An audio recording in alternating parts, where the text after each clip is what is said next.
Welcome to OkState Daily. Casey Porter here, joined by Coach Robbie Rainwater after another week of bad football at TCU. We've had a couple of days removed. We have the off week, Coach. So, hey, welcome in. Make it rain. Yeah, so I think,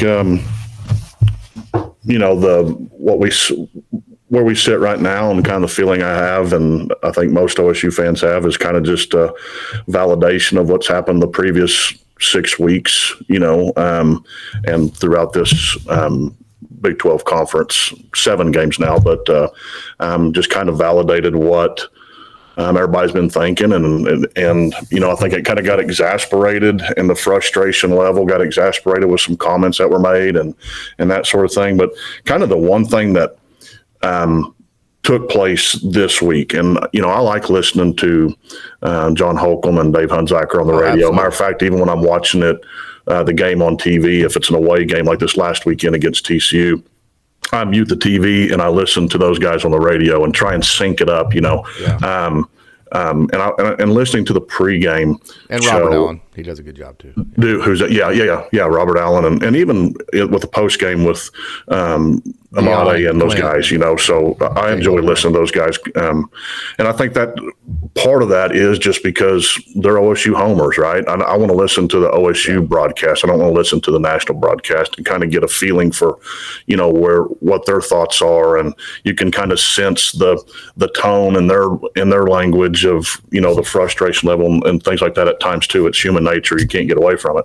But kind of the one thing that, I was kind of excited going into the game, because listening to the pregame show and even an interview with Casey Dunn and those type of things, talking about how, Ollie Gordon's a fourth quarterback. And they even talked about that last year, right? How strong he is in the fourth quarter and that sort of thing. And that haven't been in a place to really utilize that advantage because of kind of what we talked about last podcast, in that the deficiencies in the third quarter puts you, 2 scores behind the majority of the time, where you can't try and possess the ball and have long sustained drives and use the run game to your advantage, because you got to score quick because you're behind and all those type of things. And so, hearing that was very positive and very encouraging going into the game. And then it just completely fell apart because our first series, we go 3 and out and throw the ball 3 times. Yeah, right. It's just like, okay, then what was all that talk about? You know what I mean? Yeah. What's all? If there was ever a game After giving TCU the ball first, instead of thinking outside the box and taking the ball first, that's right? If there was ever a game where OSU needed to possess the ball and run the ball, it was this one, right? Yes. You're facing one of the worst rush defenses in the Big 12, right? Your passing game has not been on point by any measure the last several weeks. And what other opportunity? And going into the game that you wanted to run the ball and you wanted to establish the run, and you want to utilize the advantage of Ollie Gordon being a big factor in the fourth quarter. And you do the exact same things that you've been doing by putting yourself behind the 8 ball. And I heard you say this, just like you were just saying, is that, football coaches are very, I don't know, it's kind of a, I don't know if you it's understood taboo, what I meant. if it's taboo that not to take the ball, or not to, if you win the toss, to go on offense first. But if there was ever a time to do it, it would have been this one, right? Yeah. Possess the ball, potentially start the game out in a lead, so you're not working from behind, right? Have an advantage in the time of possession, so you can utilize your run game in the fourth quarter. And you even talked about that. When I say you, I'm talking about Casey Dunn and the coaching staff in the pregame show, whenever that was recorded, right? In the pregame show, you're even mentioning those things of how you need to possess the ball and use that to your advantage. And then everything that you did to start the game was opposite of that. Yeah. And I think for me, the first thing I thought was, this is why people are speculating, and this is why people are suggesting that it's a scheme issue and that it's a game planning issue. It's not necessarily an athlete issue. It's not necessarily a recruiting issue. This is a competence issue with this coaching staff. and the inability to make the change that is needed. Even though you're talking about the change, even though you're talking about it before pregame. Which is a good start. Yeah. But then everything that you did to start the game was completely opposite of what you were talking about. And so that being said, why would this coaching staff have a problem with the comments that are being made and the frustration level that is there by this fan base? And the comments aren't just coming from OSU fans, Coach Porter, right? It's coming from it's coming from commentators that are commentating on the game, right? And it's coming from analysts and all different walks of media that have no skin in the fight. That have no skin in the game, right? Yeah. I don't understand why they would be upset with the frustration level this fan base has when you did exactly what you did in the TCU game, and that you talked about the advantage that you have with Ollie Gordon being a fourth quarterback. You talked about the disadvantage that you've put yourself in previous games by getting behind so much going into the fourth quarter that you couldn't utilize that advantage and you had to air the ball out. And then everything that you did, your first series on offense, you threw the ball 3 times and went 3 and out. Mm-hmm. It's crazy. It's crazy. Yeah. And, so to win, does OSU need to be on offense or to be on defense more? They need to possess the ball. Correct. They need to possess the ball. So kind of my question. Anybody that's coached long enough or, studied football, whatever the case is, a lot of times your best defense is the time of possession that your offense has, right? Possessing the football on offense. Scoring and putting pressure on the other offense. Right. Which is what the older gunny teams would do. Right. They would score so much other teams' offenses felt like they had to keep up.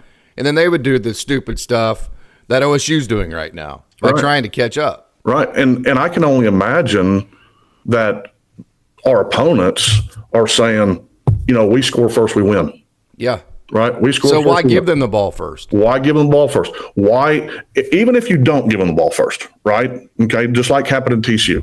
We don't take the ball first. Even by giving them the ball first, giving TCU the ball to start the game. How does that justify throwing the ball 3 straight times and going 3 and out on your first series when you've talked about the advantage that we have, that we must gain by possessing the football so that we're in a position to use Ollie Gordon's strength by being a fourth quarter back? He didn't even play in the fourth quarter. You know what I mean? Yeah, because we're so far behind that we can't even utilize the one strength that our coaching staff thinks that we have, or one advantage that we have. And then for the comments to be made about this fan base and the frustration level that this fan base has, and almost to the point of saying we're not justified in having those opinions, is crazy. Or smart enough, or whatever the case is. It's crazy. And so, on this podcast, we've stated facts. I try very hard not to speculate, or sometimes I'll throw questions out there, but a lot of the times when I'm trying to make a point, it's based on a statistic or a fact that is, and this is another, or experience, or whatever the case is. And this is another one. Opinions are what can be debated, right? But you can't debate the fact that on a pregame show, you're talking about the advantages you have by using Ollie Gordon in the fourth quarter, and that you need to possess the ball and you need to be in a position going into the fourth quarter where you can use that advantage. And the first 3 plays that you run are pass plays and you go 3 and out. Yep.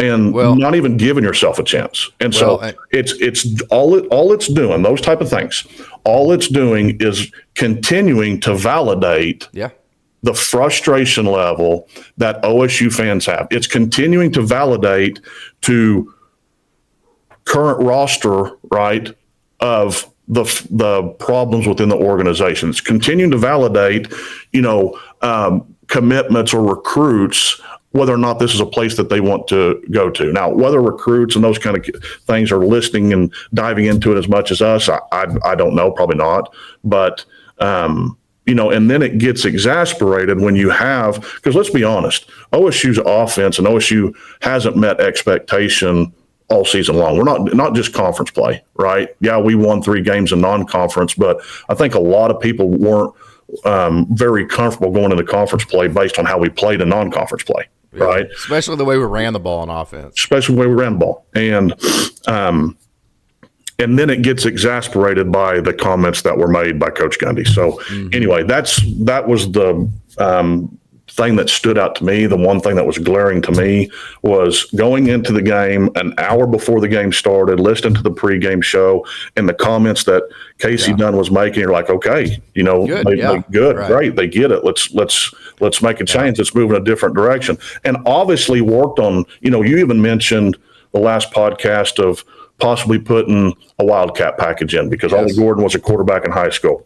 Perfect. Happened. Yeah, let's do it. Then why didn't you do it from the first series? Yeah, that's my point. So my point is, if you take the football first, why in God's green earth, with the way this season has gone, would you ever choose to put your defense on the field first? Correct. Against one of the best offenses in the Big 12.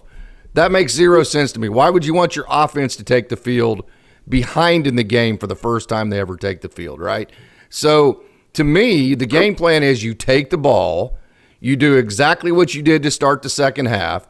You line up in the Ollie Cat. You line up in 4 or 5 different really creative type scenarios. You go score. You make the game 7-0. Now, I understand our defense still didn't stop them in the second half. But you have to understand it was already 24-0 when Oklahoma State got the ball first to start the second half. TCU had already gained a crap ton of momentum, right? Right. So if you start that game against a team in TCU, that's like OSU. They don't have confidence, Coach. They don't know whether they're going to win or not, right? Right. And you take the ball right down the field. Ollie Gordon has 60 yards. Maybe Alan Bowman comes in for one play and completes a pass or whatever. And TCU's looking around like, damn, OSU came to play tonight. Literally that entire game could have looked differently. But you waited to do it in the second half when you're already down 24 points to put that kind of pressure on the other team, and they already were rolling too good. Yeah, and I don't know. There's, sometimes all the motivation that the extra energy or the extra thing that a defense needs is to have a 3-point lead. Yeah, right. Instead of, I can't make a mistake right here because if I make a mistake right here, we're going to go down by 2 scores early in the game. Exactly. And then when it happens, there's like defensive coordinator and everybody. Here we go again. You know what I mean? And so it's beyond me now whether people want to debate whether we should have taken the ball first or not. I guess you can debate that, but what you can't debate is the comments that you made in the pregame show, whenever it was recorded earlier in the week, however that happened, and your acknowledgement of needing to utilize the strength that you feel like you have in your run game in the fourth quarter, and you absolutely did nothing to put yourself in a position to do that any differently than you've done the last 7 games or the previous 6 games. It's crazy. And so what validates the frustration level to me was that's the main point that I've been hitting on, obviously. But it just increases the speculation, or it increases the thought process that this coaching staff, whoever it is, doesn't have what it takes to make the decision to do what's in the best interest of this football team winning. Yeah. Even though you can talk football, right? And you can talk about the strengths you have, and you can talk about the advantages you have. You don't have the ability to actually go out and do it. Yeah. And so it's getting further and further, for me personally, it's getting further and further and further away from the fans or the athletes on the field, and it's getting a lot closer and sticking to the people that are making the decisions, right? It's a game planning issue. It's a scheme issue. It's not a talent level issue. And that was one of the comments that was made by Coach Gundy, that of all the comments that he made, that was another one that stuck out to me, was that, he made the reference that going back to, when he first started coaching, that they could play as hard as they could and do everything right and still get beat because the other team just had better athletes.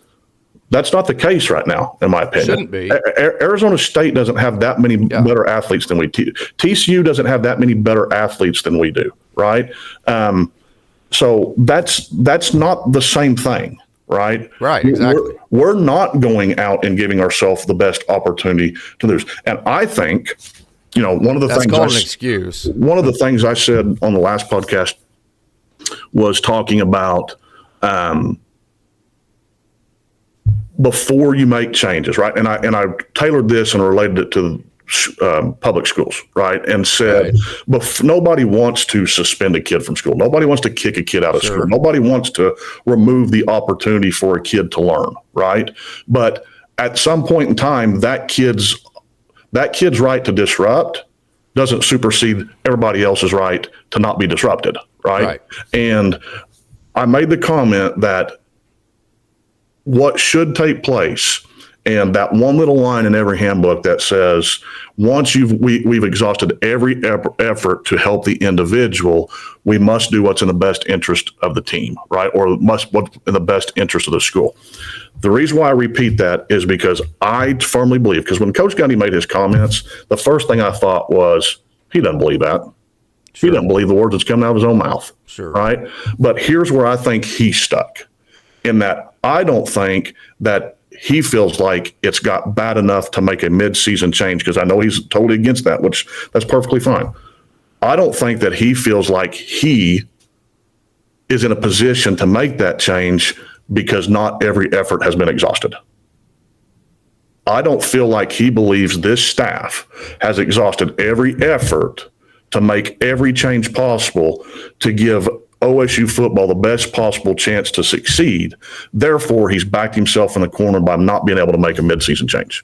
Right. You obviously worked on the Wildcat package. Why do you wait to the second half to put it in? When it's 24-0. When it's 24-0. You've made the comments about needing to possess the ball and work from a lead, not work from behind, so that you can utilize your ground game. Why did you wait till you were down by 24 points? How about when you were down by 10 points? How about when you were down by 17 points? Why do you have to wait till you're down by 24 points? It's almost like they went into the game saying, we're going to go in and ensure that we score in the third quarter, and here's our halftime adjustment. I agree. Here's our halftime I thought adjustment. about that. Here's our halftime adjustment before the game ever starts.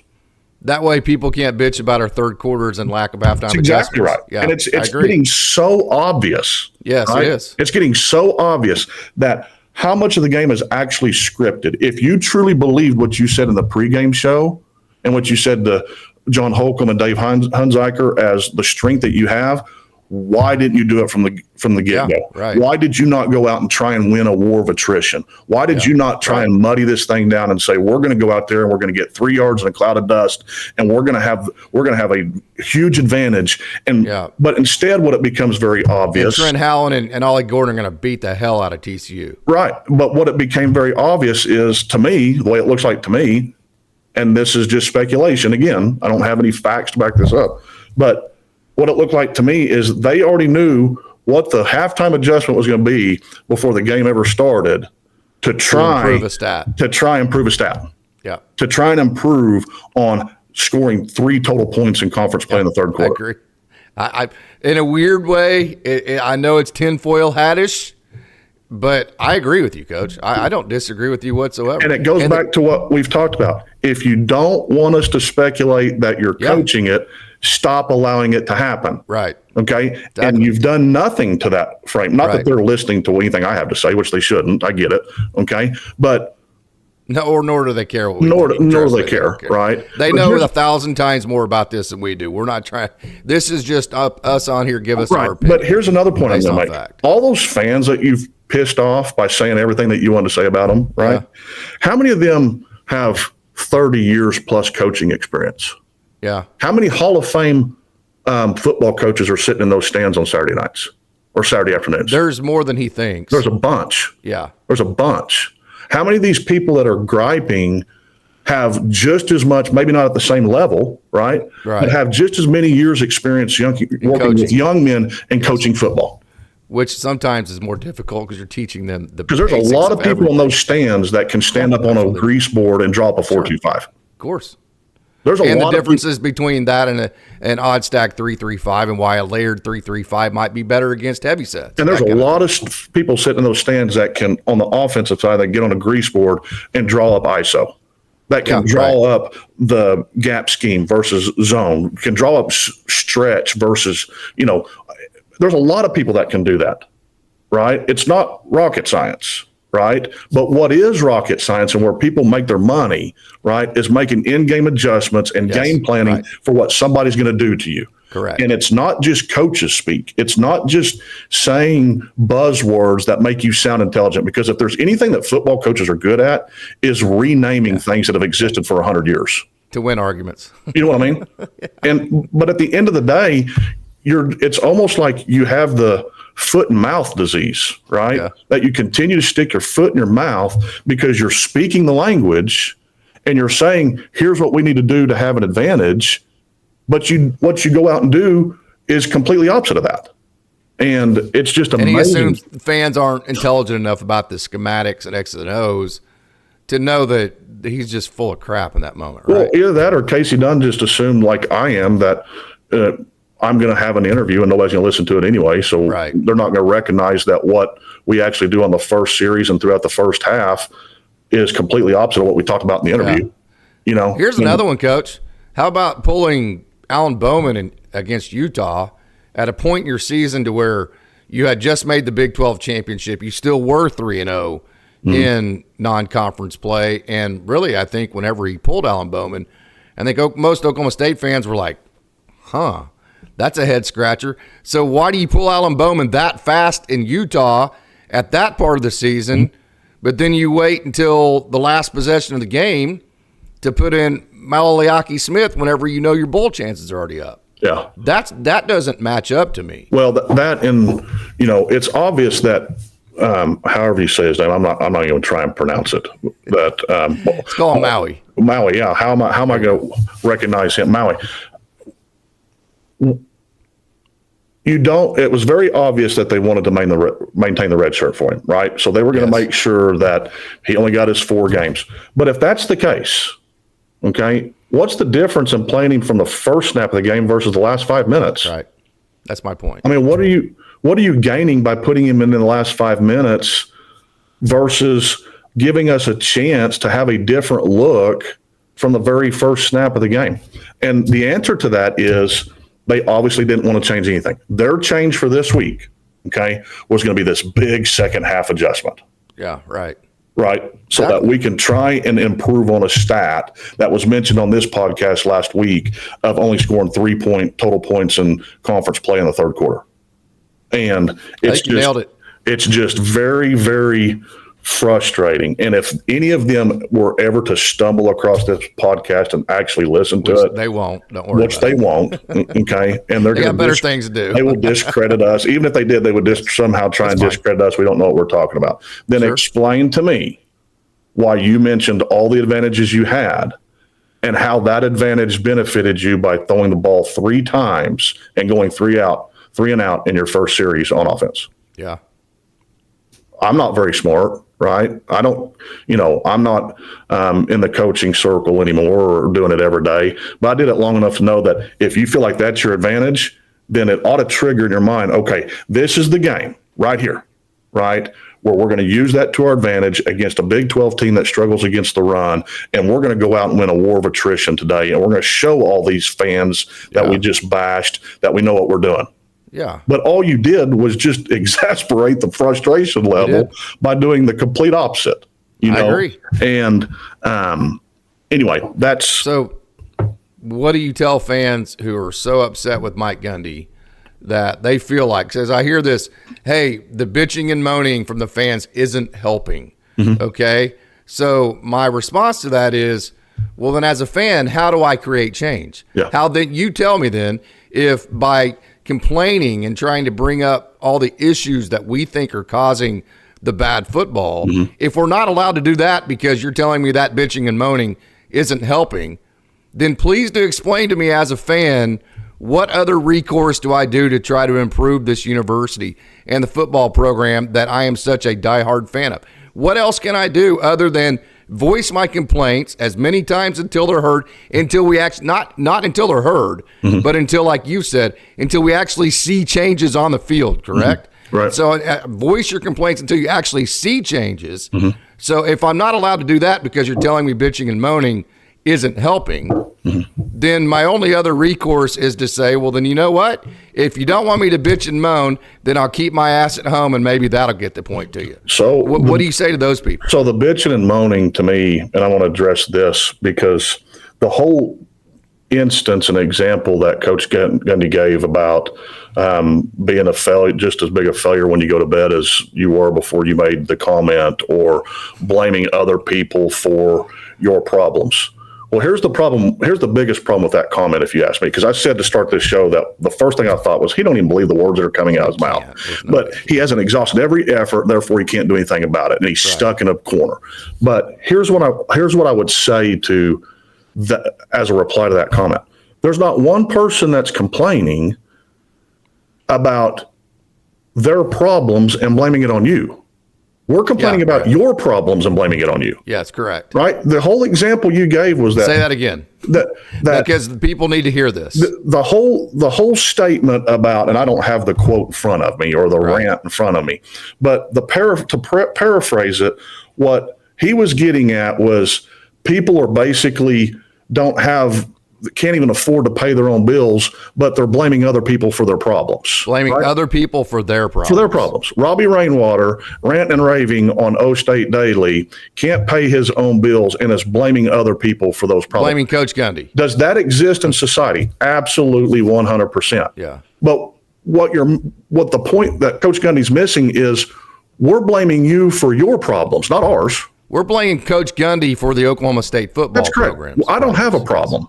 Yes, right. And I sure don't have the problem that he insinuated, right? Well, it's not my problem. I mean, there's nothing I can do about it. You know, what my problem is I continue that I'm addicted and I keep having this urge to dish out money to show up and watch a crappy product. Even what other instance? And I see these people on social media, the other side of it, saying, you know, this and that, what have you. What other form of entertainment do you get where you go and pay? Let's say that you take your wife out, or your girlfriend, or whatever the case is, out to an expensive restaurant for a nice meal, and you dress up and you order a steak, right?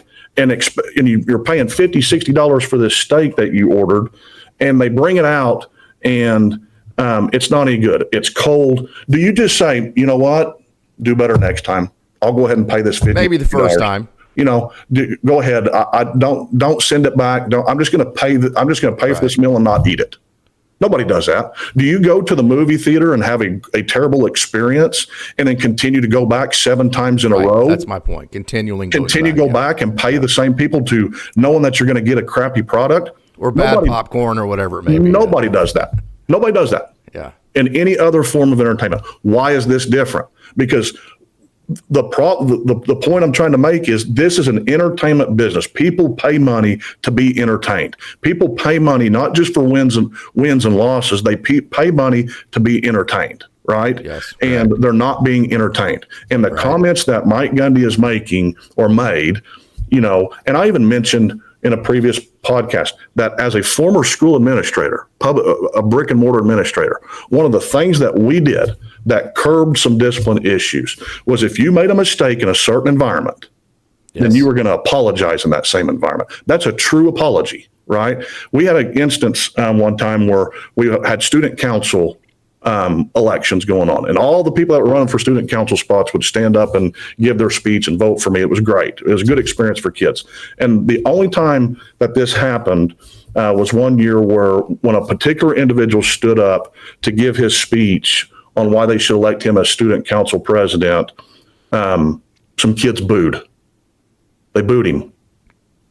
And after the assembly, I called those kids in and I let them know that we were going to have another assembly the next day, and they were going to stand up there behind that same podium that the kid that they booed was standing behind and issue an apology to that entire student body.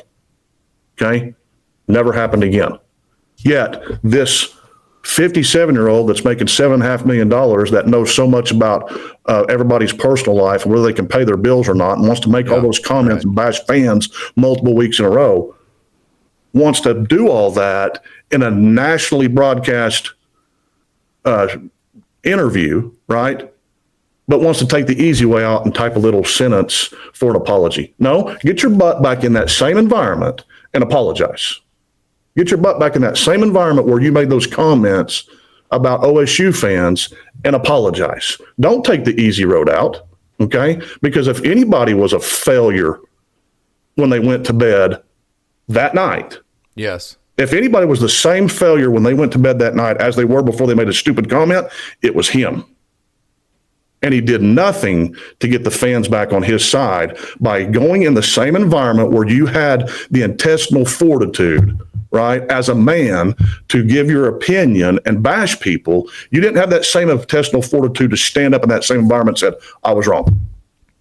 Okay. So saying all that, what I would suggest to fans, okay, because at the end of the day, if the fans take the direction of boycotting OSU games, the only people that are going to be hurt are the kids. Kids. That's what I said in the hot take. Okay. Exactly. And the only people, it doesn't matter, because I still consider OSU football as school business, right? I mean, it's university and all that kind of stuff, but it's school business. You got to treat these kids the same way you would high school athletes or middle school athletes, in that every decision that is made should be what's in the best interest of the kids. Right? Absolutely. And every problem that happens in your organization, whether it's in the classroom, whether it's administratively, whether it's at the coaches, the only people that should be sheltered from any negativity from that are the kids. Well, we've seen each other work. Yeah. We've never been afraid to hurt an adult's feelings to make sure the kid was getting put first, right? I mean, we could say that about each other, right? Yeah, I would say more times. I would say that's definitely a fact. Probably too much. No, I don't. But that's okay. I don't go look for confrontation, but I ain't gonna run from it. Sure, absolutely. You know what I mean? And so anyway, but in this situation, okay, what I would say to this fan base is everybody needs to make the best decision on what's best for these athletes. The kids. Right? The kids. Okay? Be mad at Mike Gundy. You have every right to. Have validation of why your frustration level is still there. Continue to pile up the stats and anything else you need to say, this is a coaching issue. It's not an athlete issue, right? Whatever you need to do, but show up in the stands, because people will not change, Coach Porter, and you know this, whether it's personally or professionally. People will not change until you affect one of two things: pocketbook, their time, or their pocketbook. Okay, which would suggest don't show up. So if Mike Gundy isn't going to change, if Casey Dunn isn't going to change, if Brian Nardo isn't going to change, what can a fan do that makes them feel comfortable to continue to show up to the games for the kids? Right. Yes. Right. But at the same time, be able to have a voice against their frustration of this coaching staff. Signs. You start affecting the time of the people that are superiors to them. Right. There's no way that this would continue down this road if the AD and the president were getting 30,000 emails a day. Right. Right. So my suggestion is, if you have a problem, now, there's probably some out there that think everything's just fine. It's just an off year. Sure. Well, stats don't say that, but fans need to get tougher, that kind of thing. Yeah, if that's your opinion, then great. Okay, let's see your facts versus ours. Okay, and there's no need to have that, but there shouldn't be this internal struggle where it's the fans against the coaches, right? You wouldn't think, no. Because the coaches have made it clear that they're not going to change. Mike Gundy has made it clear that he's not going to make any changes during the season. It will happen at the end of the season if it happens at all, right? Yeah.